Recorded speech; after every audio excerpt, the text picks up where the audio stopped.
Hello dear friends, तो मैं हूं आरती। संस्कृति आईएएस यूट्यूब चैनल पे आप सभी का स्वागत है। मैं हाजिर हूं एक नए विषय को लेकर के। आज हम बात करने वाले हैं ऑर्बिटल डेटा सेंटर, जो कि भारत का पहला डेटा सेंटर होने वाला है। तो ऑर्बिटल डेटा सेंटर क्या होते हैं, कौन बनाएगा, किसके साथ मिलकर बनाया जाएगा, और मोस्ट इंपॉर्टेंट हो जाता है कि ये कब तक बनकर तैयार हो जाएगा। और उसके बाद हम पढ़ लेंगे कि इसके फायदे क्या होते हैं, नुकसान क्या होते हैं।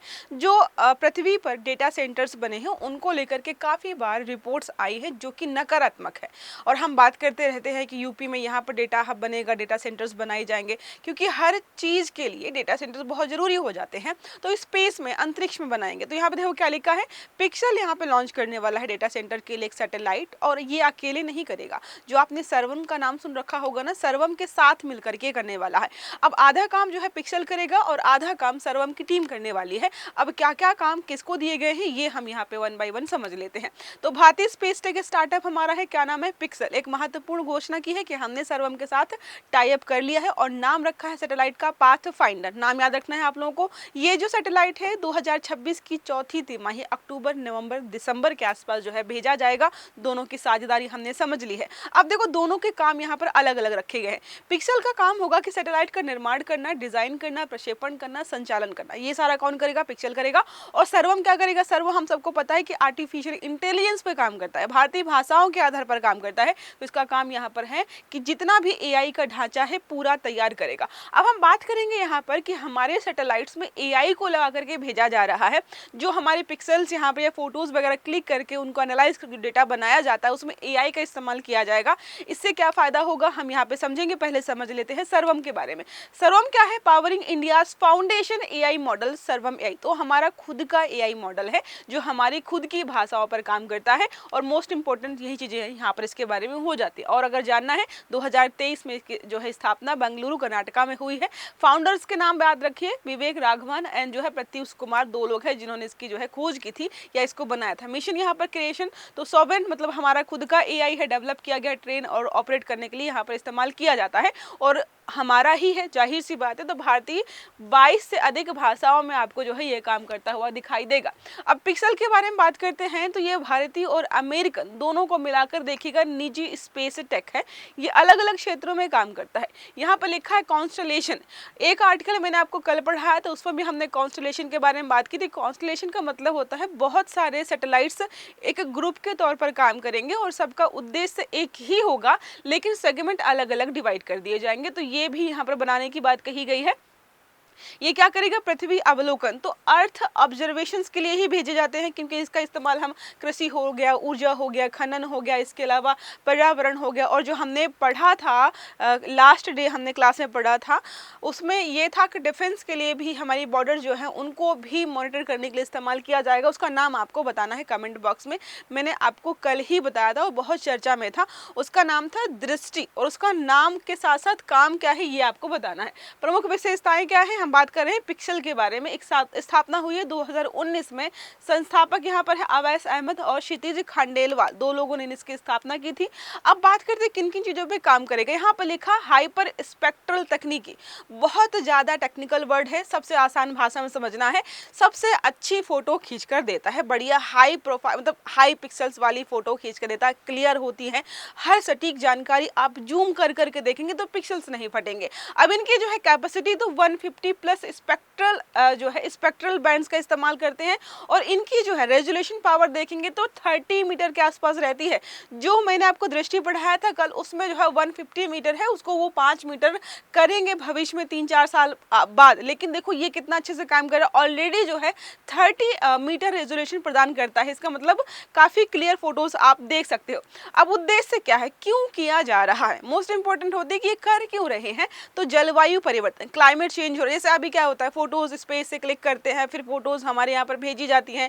यहाँ पर डेटा सेंटर होता है, फोटोज को एनालाइज करता है। एनालाइज करने के बाद हम बताते हैं कि अच्छा ठीक है, आने वाले 10 साल में गर्मी पड़ेगी, सूखा पड़ेगा, जो है गर्मी कम पड़ेगी, ठंडी पड़ेगी, मतलब बारिश होगी, जितनी भी चीज़ें जलवायु से रिलेटेड हैं वो सारा एनालाइज किया था। इसके अलावा जो है कृषि उत्पादकता का विश्लेषण करते हैं कि आने वाले भविष्य में किस प्रकार की फसलों का उत्पादन हमें करना चाहिए। प्राकृतिक संसाधनों का प्रबंधन को लेकर के भी हम क्या करते हैं, डेटा को एनालाइज करते हैं। है। लेकिन मोस्ट इंपॉर्टेंट समस्या यहाँ पर यह थी कि हम फोटोज का वेट करते हैं, डेटा को यहाँ पे एनालाइज किया जाता है।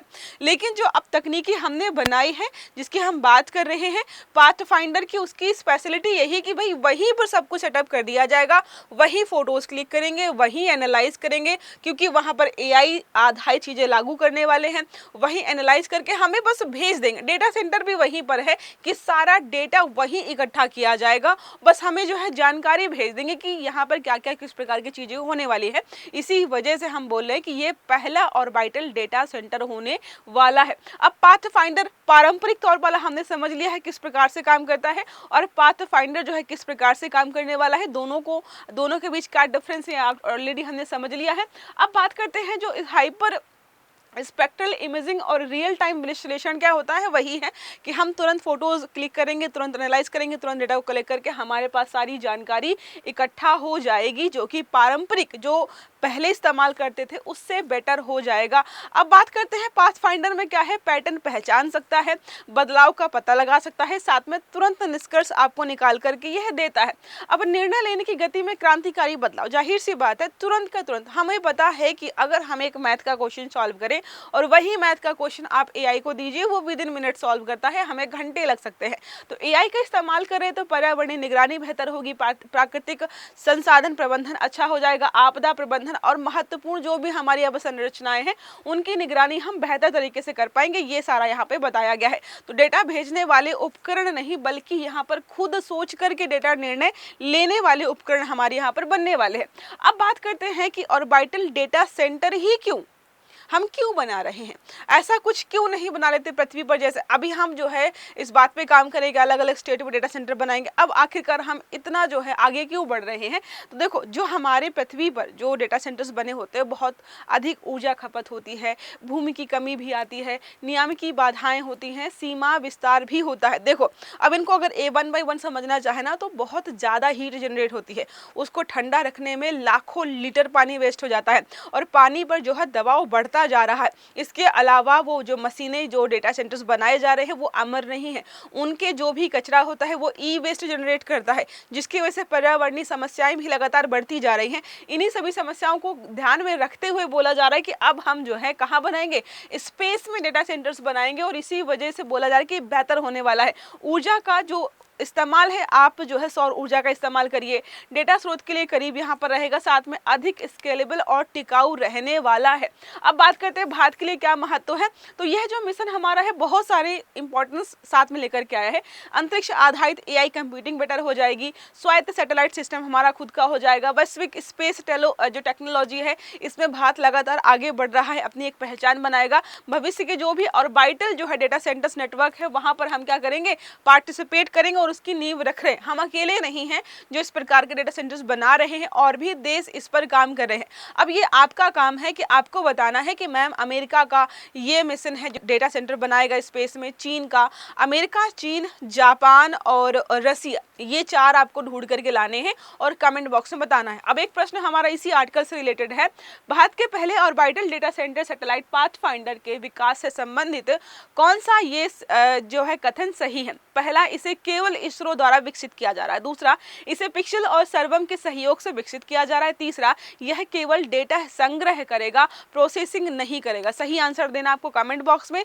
आई होप ये आर्टिकल आपको समझ में आया होगा। अगर वीडियो अच्छा लगा है तो लाइक करना है, चैनल को सब्सक्राइब करना है, बेल आइकन दबाना, ताकि इस प्रकार के सभी आर्टिकल्स आपको समय पर मिलते रहे। तो अच्छे से पढ़िएगा। Have a good day. Thank you.